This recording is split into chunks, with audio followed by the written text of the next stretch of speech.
नमस्कार दोस्तों, मैं हूं संदीप शर्मा और आप देख रहे हैं हमारा चैनल भारत अब तक।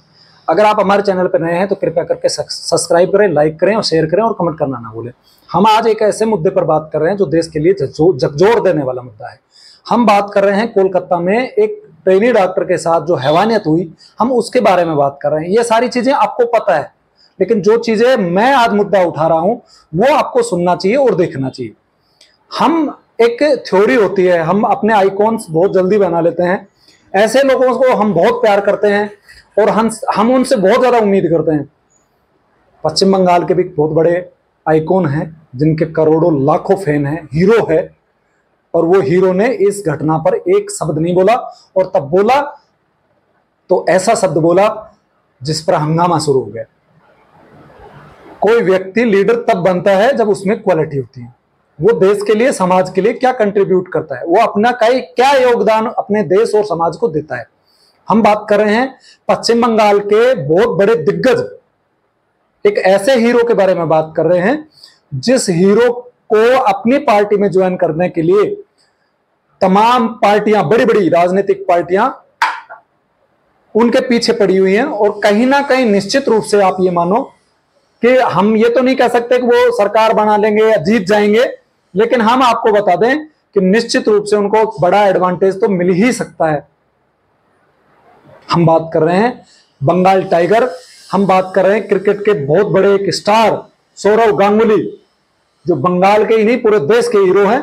उनके बारे में एक घटना हुई, बेटी के साथ बलात्कार हुआ, उसकी हत्या हुई, निर्मम हत्या हुई। हम उसकी कड़े शब्दों में निंदा करते हैं, लेकिन हम उसके साथ साथ उन लोगों पर भी उंगलियां उठा रहे हैं। हम उनसे भी एक सवाल करना चाह रहे हैं जो लोग छोटी छोटी बातों पर बड़ा बड़ा हंगामा कर देते हैं। जैसे कि आप देख रहे हो, राकेश टिकैत का एक बयान बहुत सर्कुलेट हो रहा है।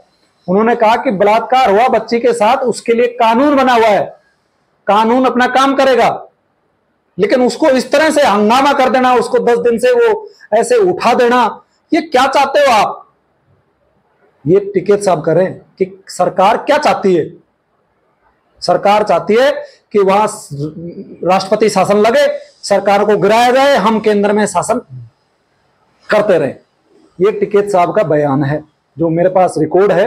मैं इस पर कभी अलग वीडियो बनाऊंगा उसके बारे में।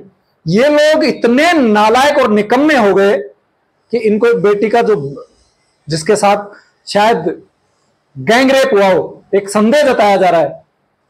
रेप तो हुआ है, उसकी पोस्टमार्टम रिपोर्ट बता रही है, और उसको इतनी निर्ममता से उसकी हत्या कर दी गई। और जब उसके लिए जस्टिस मांगने की बारी आई, उसके लिए न्याय मांगने की बारी आई, तो टिकैत जैसे लोग, बहुत सारे लोग हैं इस देश में जो उन बेटी के साथ खड़े न होकर के सिर्फ पॉलिटिकल एजेंडा अपना चला रहे हैं। आपने देखा हाथरस में भी हुआ, राजस्थान में भी होते हैं, दिल्ली में निर्भया हुआ, बंगाल में हुआ, सब जगह हो रहे हैं।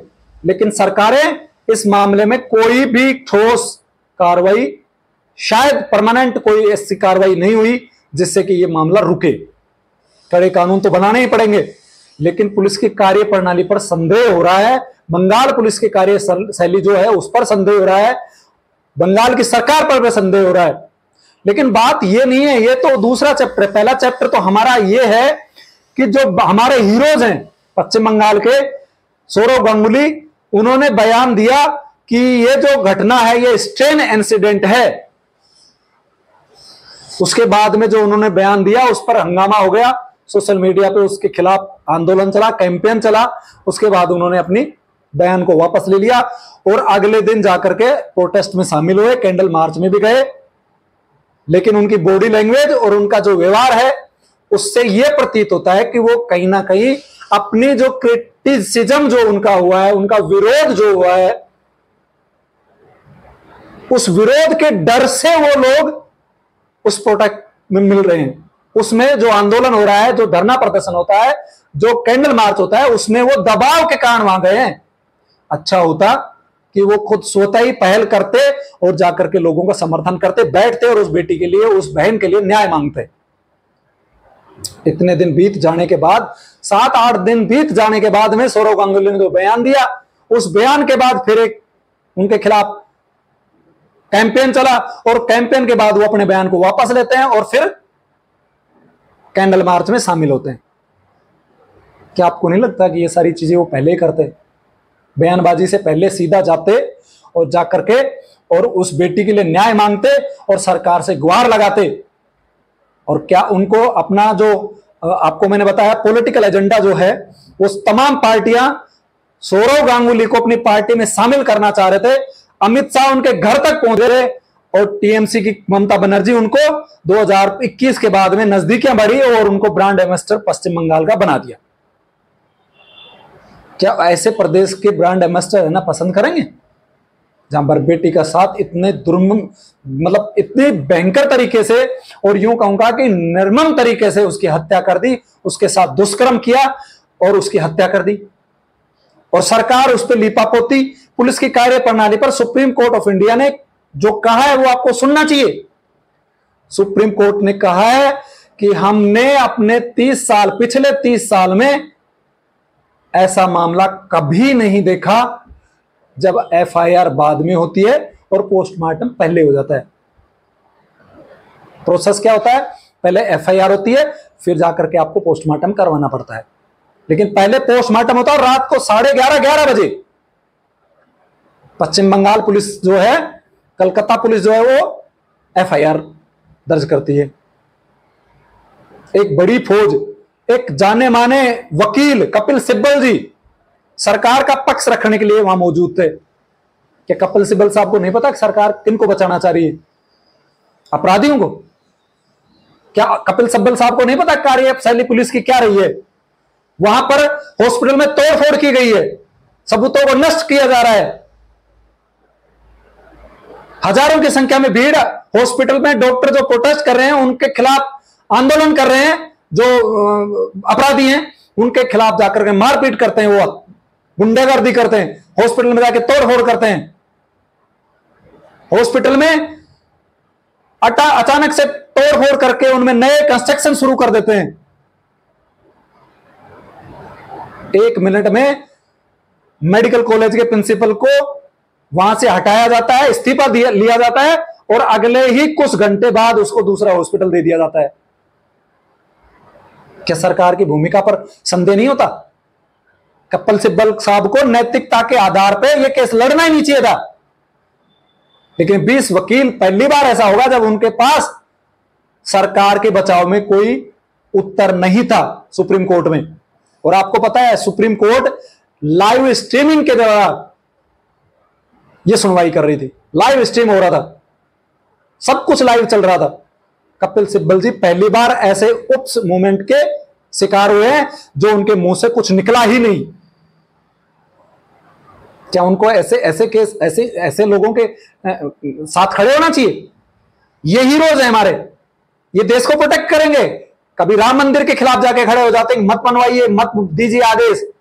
कभी 370 के वापस लाने के लिए गैर कानूनी है वो जाकर के वहां लड़ते हैं सुप्रीम कोर्ट में, उनके खिलाफ लड़ते हैं 370 को रहने दीजिए गलत तरीके से।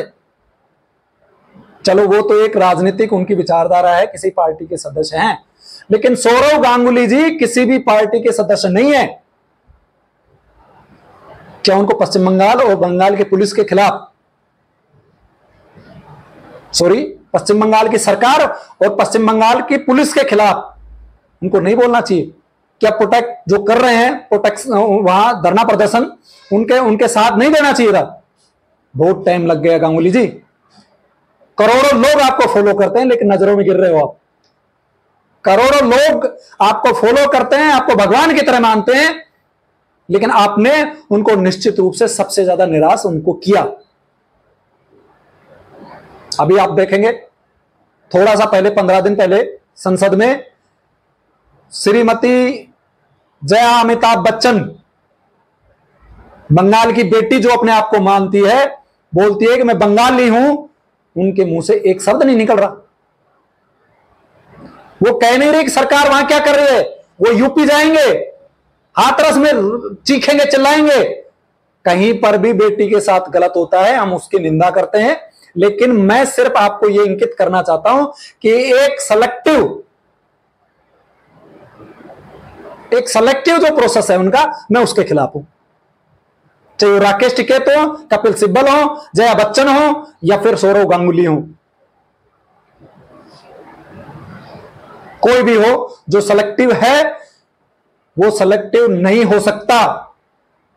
या तो आप बोलिए समाज में जो गलत हो रहा है सबके लिए बोलिए, या आप एक आदमी पर उंगली नहीं उठा सकते। दादा की तो कोई समस्या ही नहीं थी, ना तो टीएमसी के कार्यकर्ता हैं, ना सदस्य हैं, ना सांसद हैं। उनके सांसद दो राज्यसभा के सुखेंद्र शेखर, उन्होंने निंदा की है। राय साहब जो हैं, सुखेंद्र राय, उन्होंने बंगाल की सरकार के खिलाफ बोला है, बंगाल पुलिस के खिलाफ बोला है कि ये गलत है। शांतनु सेन साहब ने बोला है। और सुखेंद्र शेखर साहब के तो तुरंत जैसे ही उन्होंने ट्वीट किया, एक्स पर अपना डाला पोस्ट, बंगाल पुलिस ने तुरंत उनको नोटिस देके बुला लिया, उनको धमकी दी गई, डराया गया, उनको डिलीट करना पड़ा। आपकी क्या मजबूरी है दादा? आपकी तो कोई मजबूरी नहीं है। जया बच्चन की मजबूरी है, एक समाजवादी पार्टी उनको टिकट देकर के राज्यसभा में, आपको थोड़ी दिया टिकट। आप क्या सोचते हो पश्चिम बंगाल में जो बहन के साथ हुआ है, जो गलत हुआ है, उसके साथ दुष्कर्म हुआ है, उसका मर्डर हुआ है, उसके लिए न्याय के साथ सौरव गांगुली दादा को खड़े होना चाहिए था कि नहीं होना चाहिए था? और खड़े हुए तो इतनी लेट क्यों किया उन्होंने? उनका जब विरोध होने लगा, उनका क्रिटिसिज्म होने लगा, तब जाकर के वो कैंडल मार्च में शामिल हुए। क्या पश्चिम बंगाल फेल हो गई इस मामले में? क्या वहां की पुलिस अपराधियों को बचाने का प्रयास कर रही है? क्या वहां की सरकार किसी को बचाने का प्रयास कर रही है? ऐसा पहले भी हो चुका है। एक उनके टीएमसी के नेता के खिलाफ ईडी ने जब कार्रवाई शुरू की तो उनको लगा कि ईडी इनको पकड़ के ले जाएगी कस्टडी में और इनसे पता नहीं क्या क्या राज खुलाएगी। इससे पहले उन्होंने बंगाल पुलिस के जाकर के गिरफ्तारी दिखा दिया, उनको जेल भेज दिया, कस्टडी उनको नहीं मिली ईडी को, और ईडी को हाई कोर्ट सुप्रीम कोर्ट तक दौड़ लगानी पड़ी, तब जाकर के उनके खिलाफ कस्टडी मिली और कस्टडी में पूछताछ हुई।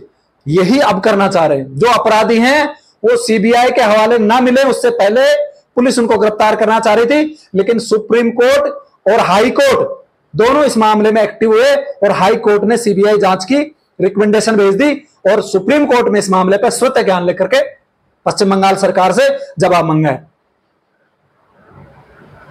आप इसके बारे में क्या सोचते हो? क्या पश्चिम बंगाल में सरकार फेल हो गई? क्या पश्चिम बंगाल में सरकार फेल हो गई? क्या वहां राष्ट्रपति शासन लगा देना चाहिए? क्या वहां की बंगाल की पुलिस जो है किसी को बचाना चाह रही है? आप क्या सोचते हैं इस मामले में? अपने विचार जरूर रखें कमेंट करके। तब तक के लिए नमस्कार।